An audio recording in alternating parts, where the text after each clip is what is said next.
네, 그럼 일단 글로벌 이슈 진행하도록 하겠습니다. 일단 미국 커넥티드 차량에 대해서 중국산 소프트웨어 사용 제재권 있고요.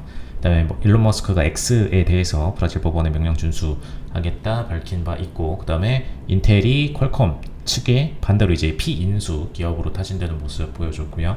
그다음에 트럼프 미디어에서 락업 해제일이 됐는데 주가 7.8% 정도 폭락하는 모습까지 보인 내용 진행하도록 하겠습니다.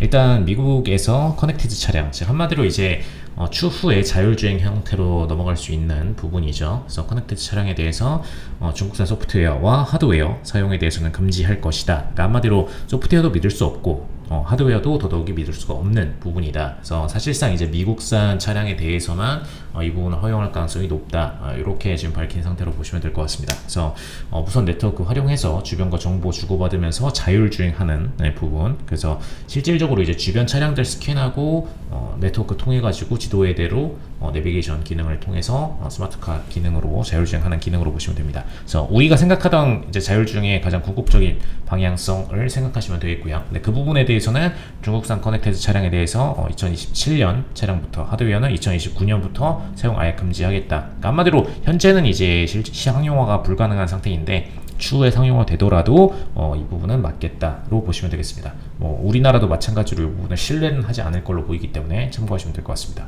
다음에 일론 머스크가 브라질 병원 법원 측에 명령 준수하겠다라고 밝힌 바 있는데, 최근에 이제 브라질 법원에서 X 플랫폼에 대한 아예 제재 조치, 아예 접속을 불가능하게 하도록 제재 조치를 강한 바 있었죠. 그래서 접속 차단 명령 받고 나서 이제 플랫폼 X에 대해서 브라질 대법원이 명령한 가짜뉴스 유포 계정들에 대해서 차단하기로 X에서 진행하기로 밝혔고요. 그래서 X가 공용한 로펌 측 성명을 통해서 지모라이스 명령에 대한 해명과 정보를 법원 측에 제출했다. 이렇게 해서 사실상 이제 저번에는 일론 머스크가 본인의 스타링크를 통해 가지고 X를 공급하겠다 이런 식으로 플레이를 했었는데, 사실 그렇게 스타링크를 다 가입하는 것은 좀 쉽지 않은 문제이기 때문에 그냥 공격적으로 법원 준수를 하고 그걸 통해서 이제 그냥 일반인들한테 그대로 서비스를 유지하도록 하는 방향으로 보시면 될 것 같습니다.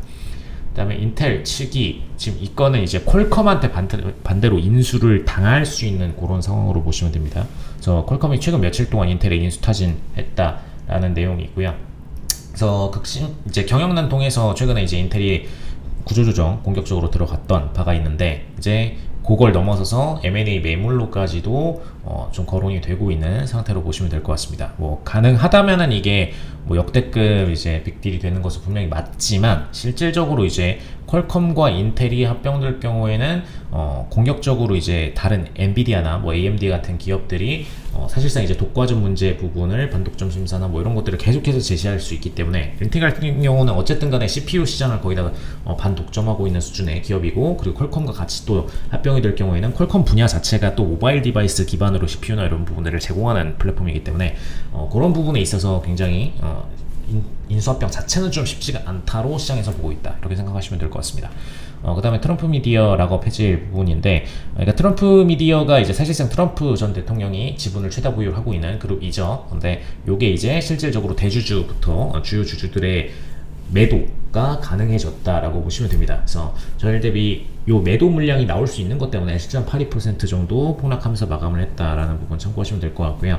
근데 이제 트럼프는 본인이 지분 매각 안 하겠다, 락업 해제되더라도 난 할 생각이 없다, 이렇게 밝히긴 했는데, 트럼프 외에 나머지 내부자들 같은 경우에는 소속에서 어쨌든 이제 사주를 받은 분들 같은 경우에는 매도를 언제든 할 수 있는 여건이 됐기 때문에 이 부분에 영향이 미칠 수밖에 없죠. 그리고 특히 이제 최근 들어서 트럼프의 주가로 인한 영향이 좀 큰 시점에서는 거래량 자체가 많기 때문에 이때가 오히려 이제 매도를 하기가 좋은 시기다라고 생각해서 본격적으로 매도 플레이가 나올 수 있는 부분입니다. 그래서 이건 참고하시면 될 것 같습니다. 일단 이번 주 같은 경우에는 주요 지표라기에는 이제 물가지수, 실업수당, 청구건수, 파월예정 연서 이런 식으로 한 스타로 따지면 2개 스타짜리의 지표 발표들이 굉장히 좀 많은 상태이고, 3스타라고 하더라도 실질적으로 이제 FOMC나 이런 부분에 영향을 미칠 수 있는 상황은 아니기 때문에 지표 발표로 인한 흔들림은 크지 않을 걸로 보여지고요. 일단 보합권에서 좀 지수가 흐르고 있는데 이 이후의 흐름 좀 더 지켜볼 필요가 있겠습니다. 네, 이상 플랫폼 될 것 같습니다.